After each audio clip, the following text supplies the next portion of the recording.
Welcome to PC Analytics. Today, we're going to dig into the differences between two top-performing liquid coolers from Corsair, the iCUE H150i Elite Capellix XT versus the iCUE H100i Elite Capellix.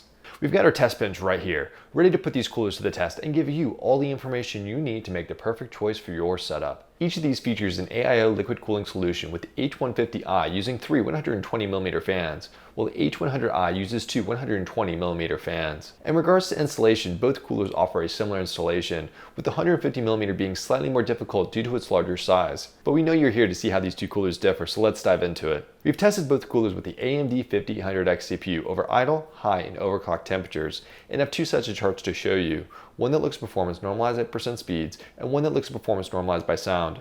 In our first set of charts normalized by percent speeds, we have temperatures on the left represented by the solid line, noise on the right represented by the dashed line, and percent speeds on the bottom. For this graph, lower is always better.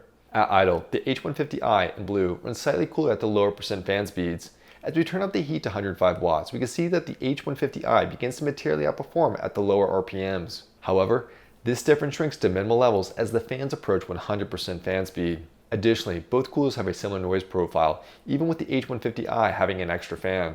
As we turn up the heat to 130 watts, we can see that this trend continues. In our second set of charts normalized by sound, we have temperatures on the left, noise on the bottom, with lower being better. At idle, the H150i has noticeably better performance at the lower noise levels. As we turn up the heat to 105 watts, we can see that the H150i extends its lead at the lower noise levels, but this difference shrinks as the fans reach higher decimals. And when we push the CPU to 130 watts, we can see that this relationship holds. And if you're curious on how the Corsair 150i stacks up against a similar sized Liquid Freezer 2 360, you should check out this video comparing these two coolers. Thanks for watching. If you enjoyed this content and found it valuable, I invite you to support us by giving us a thumbs up or hitting that subscribe button. Your support is appreciated.